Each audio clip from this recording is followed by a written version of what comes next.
Chapter 2 की starting में हमें स्टूडेंट्स दिखाई जाते हैं जो विल के जादू न कर पाने की बात कर रहे हैं। एक स्टूडेंट कहती है ये जादू का इस्तेमाल नहीं कर पाता। दूसरा स्टूडेंट बोलता है इसके भी जैसे लोग होते हैं क्या, पहले कभी सुना नहीं। तभी तीसरा स्टूडेंट कहता है ये मैजिकल एकेडमी में आया कैसे। फिर पहली स्टूडेंट कहती है लेडी अल्फारिया को इस एकेडमी तक लाने के लिए इस लड़के का इस्तेमाल किया गया था। फिर दूसरा कहता है तो इसका मतलब है अब हमें इसकी जरूरत नहीं है, और वैसे भी लेडी अल्फारिया तो अब मागिया वांडर बन गई हैं और हो सकता है अब इसे यहाँ से भगा दिया जाए। हम देखते हैं विल को प्रोफेसर वर्कनर प्रिंसिपल के पास लेकर आए हैं जो विल को एक स्वर्ड देती है। उसके बाद विल के चारों तरफ मैजिकल शील्ड बना देती है जिसे विल आराम से डिस्ट्रॉय कर रहा था। प्रिंसिपल हंसते हुए प्रोफेसर वर्कनर की तारीफ करते हुए कहती है मुझे उसे एकेडमी अटेंड करते रहने देना होगा। और वर्कनर कहते हैं क्या आपको यकीन है वो अपने जादू को इस्तेमाल कर नहीं पा रहा है। प्रिंसिपल कहती है वैसे भी एक तलवार के लिए जादुई छड़ी बनने की इच्छा रखना काफी दिलचस्प होता है। विल कहता है अगर मैं एकेडमी में पढ़ूंगा तो क्या मैं टावर के ऊपर पहुंच पाऊंगा, अगर मैं स्ट्रांग हूँ तो क्या मैं अल्फारिया के पास पहुंच पाऊंगा। प्रिंसिपल कहती है अगर तुम मेहनत करो और तुम्हारे इरादे मजबूत हो और तुम किसी से नहीं डरते, तुम्हारा कोई गार्डियन नहीं है, इसलिए अपनी जिम्मेदारी तुम्हें खुद निभानी होगी। प्रिंसिपल सोचती है तो एक तलवार जादुई छड़ी बनना चाहती है, पता नहीं ये सब कैसे हो पाएगा। हम प्रेजेंट में आते हैं जहाँ प्रोफेसर वर्कनर टावर के बारे में बता रहे होते हैं। वो कहते हैं टावर पर चढ़ने का मतलब है कि हमें अपर इंस्टीट्यूट की तरफ जाना है, वो इसलिए ताकि हम ऐसे मागिया वेंडर बन सके जो मर्सिडीज कॉलेज के सबसे ऊपरी मंजिल पर शासन करते हैं। आपको स्कूल के सबसे हाईएस्ट सेंटर से अप्रूवल मिलना चाहिए, यानी अपर इंस्टीट्यूट, जिसके दो मेन तरीके हैं जिससे आप आगे बढ़ सकते हैं। पहला ये है कि आप कोई नया जादू सीखें, दूसरा कम से कम हमारी एकेडमी में 7200 क्रेडिट्स हासिल करें। बस कुछ गिने चुने लोग ही पहले वाले तरीके से आगे बढ़ पाते हैं। इसका मतलब है कि बाकी सभी लोगों को दूसरे तरीके पर डिपेंड होना होगा। सुनो, यहाँ तो सभी को ये खतरा है कि वो ग्रेजुएशन तक पहुँचेंगे भी या नहीं, और टॉप इंस्टीट्यूट तो भूल जाओ। मैं तुम सबको सप्लीमेंट्री लेसन्स के लिए अच्छे से ट्रेन करूंगा। इसके बाद हम देखते हैं विल और कॉलेज प्रोफेसर वर्कनर की क्लास में क्या हुआ उसके बारे में बात करते हैं, और वो लॉबी में चलते हुए सियोन और उसके दोस्तों को देखते हैं जहाँ सियोन के दोस्त सियोन की झूठी तारीफ करते हैं कि कैसे सियोन ने 10 क्रेडिट वाले मॉन्स्टर को डंजन में मार गिराया। फिर बाकी स्टूडेंट आपस में बातें करते हैं कि ऐसे तो इसकी इज्जत और बढ़ जाएगी, ऐसे ही चलता रहा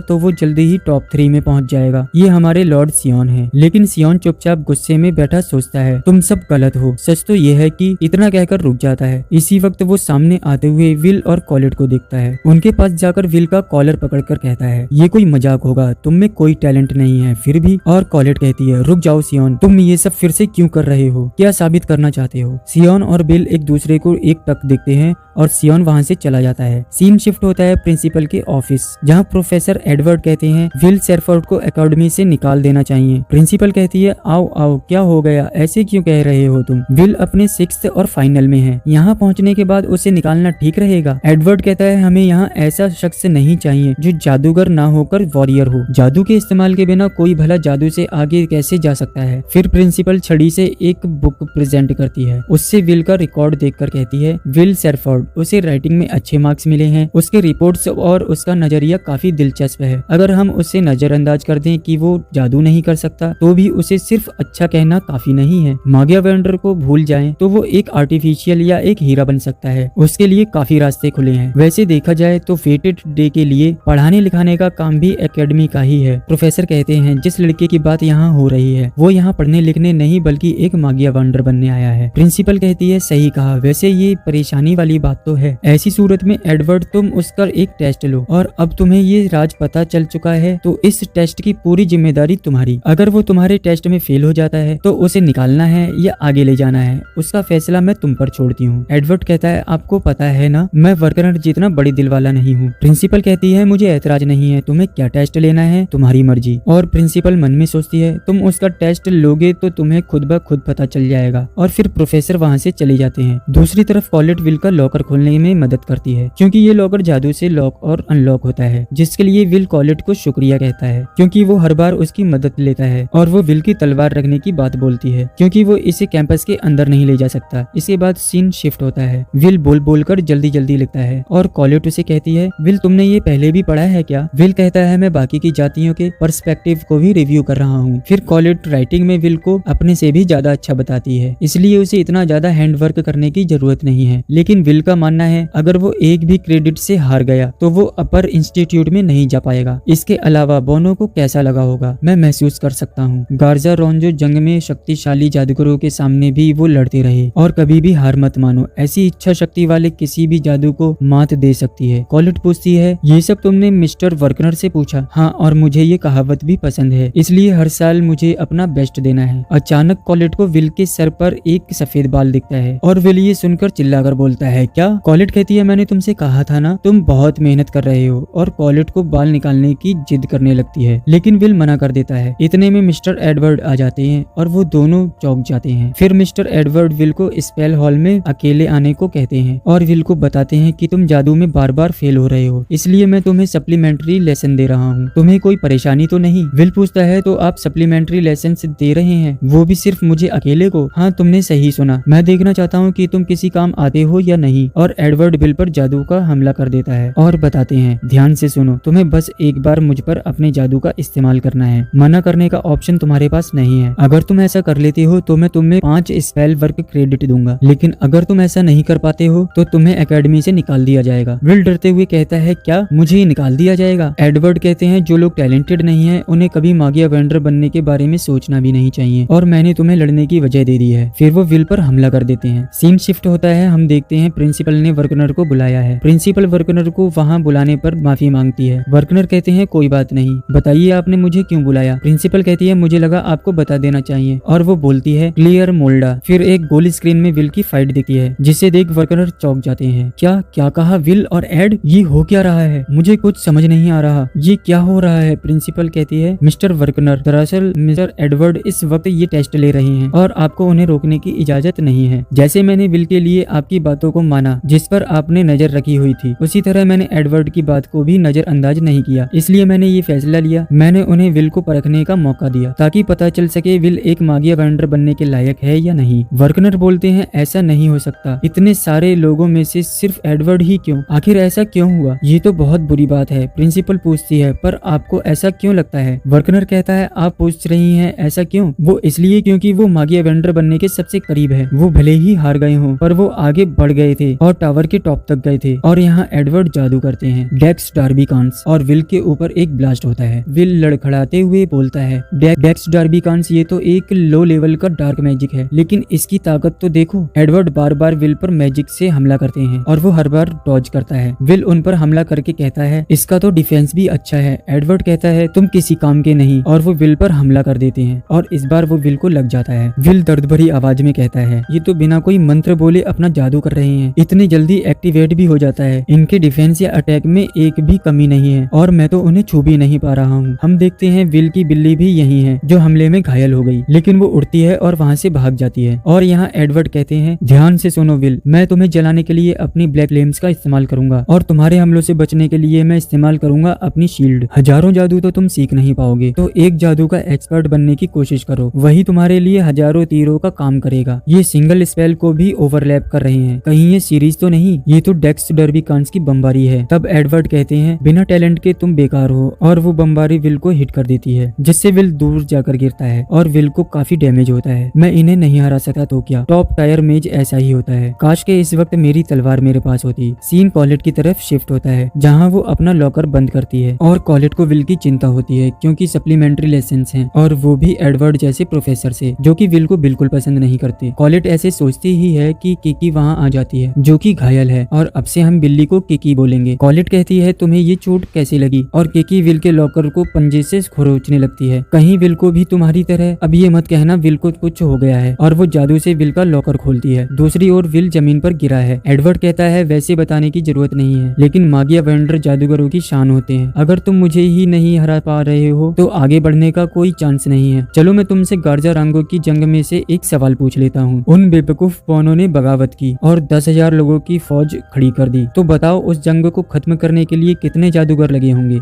सिर्फ एक। जादुई छड़ी की एक वार से 10,000 बौने सिपाहियों का खात्मा हो गया। इस दुनिया में ऐसा ही होता है, समझे? कोई तलवार जादुई छड़ी का मुकाबला नहीं कर सकती, और अपनी बेवकूफी भरी उम्मीदें छोड़ दो। प्रोफेसर एडवर्ड, अगर ऐसा है तब भी मैं मागिया वेंडर तक पहुंचने का रास्ता ढूंढ लूंगा। तब भी मैं मागिया वेंडर तक पहुंचना चाहता हूं। और प्रोफेसर विल को लात मार देता है। वो पूछता है, ऐसा क्या है जिसके लिए तुम ये सब कर रहे हो? तुम मुझे इसके लिए कोई भी एक वजह बताओ जिसके लिए तुम मागिया वेंडर बनना चाहते हो। विल चिल्लाते हुए कहता है, जिससे प्यार करता हूँ उसके साथ रहना चाहता हूँ। मैंने अल्फारिया से जो वादा किया था मैं उसे पूरा करना चाहता हूँ। एडवर्ड इसको बकवास बताता है। हो सकता है शायद इस एडवर्ड को बकवास शब्द से प्यार हो। चलिए हम आगे बढ़ते हैं। वो पूछता है, तुम अपने होश में हो भी या नहीं? तुम बस अपने बकवास से प्यार के लिए मागिया वांडर बनना चाहते हो? विल कहता है, अगर आपको ये प्यार बकवास लगे तो लगे प्रोफेसर एडवर्ड, और मेरा रास्ता चाहे कितना भी मुश्किल क्यों ना हो, इन सब के बावजूद भी मैं जाऊंगा अल्फारिया के साथ। तभी कॉलेट वहाँ की ओर भागती है। विल बोलता है, सनसेट देखना चाहूंगा। विल बोलता है, सनसेट जरूर देखूंगा। इतने में कॉलेट आकर विल को तलवार फेंक कर देती है। विल तलवार पकड़कर कॉलेट को शुक्रिया कहता है और चश्मा आंखों पर चढ़ाकर लड़ने के लिए तैयार हो जाता है। एडवर्ड बोलता है, ये जादुई छड़ी नहीं है, तलवार है बेवकूफ लड़के, हार जाओगे तुम, और विल पर हमला कर देता है। लेकिन विल उसके हर वार को तलवार से काट देता है। उसने मेरे जादू को काट दिया, कहीं ये मोरिया ब्लेड तो नहीं? फर्क नहीं पड़ता। विल सोचता है अब ये एक और मैजिकल अटैक करेंगे, मुझे डर लग रहा है, मैं फिर से जल जाऊंगा। ये हजारों लपटों का एक खतरनाक अटैक है, मेरे हाथ पैर कांप रहे हैं। ये मेरे और मागिया वांडर के बीच की सबसे बड़ी रुकावट है। मैं भागना चाहता हूँ लेकिन इससे बचने का मेरे पास यही रास्ता है। वो बोलता है, तुम्हारा खेल खत्म। और विल पत्थर के टुकड़ों का सहारा लेकर ऊपर की ओर जाता है और सोचता है, गार्जो रोंजो की जंग की कहानी में और भी कुछ है। गेरत नाम का एक बहादुर बना जो अपने भाइयों की मौत के बाद भी लड़ता रहा, और सब कुछ होने के बाद भी बस एक ही झटका लगा। उसकी बहादुरी के सम्मान में जादूगरों ने बोनो के स्टेटस को मान्यता दी। इसी बीच एडवर्ड लगातार विल पर हमला कर रहा है। ये सच है, एक तलवार ने जादुई छड़ी को देखा और उस तक पहुंच गई, और विल एडवर्ड की जादुई शील्ड को तोड़ देता है और उस पर हमला करके उसके गाल पर कट लग जाता है, और इसका मतलब विल जीत गया। विल, आज तुमको 5 क्रेडिट दिए जाते हैं। ये कहकर एडवर्ड वहाँ से चला जाता है। कॉलेट और किकी विल के पास भागते हुए आते हैं और विल के सिर से धुआं निकलने लगता है। कॉलेट पूछती है, तुम ठीक तो हो? सीन शिफ्ट होता है। प्रिंसिपल कहती है, कमाल कर दिया। वर्कनर कहते हैं, उसने बैराज में कूदने का फैसला किया और खुद को अच्छी तरह छिपाकर ऊपर मौजूद एक ब्लाइंड स्पॉट पर हमला किया, और वो वार इतना ज्यादा ताकतवर था कि वो चीरता हुआ निकल गया। वो जादू पर काबू पाने वाले हमले को संभाल सकता है, और वाकई वो बिल्कुल भी नहीं डरा। और ये चैप्टर यहीं पे एंड होता है।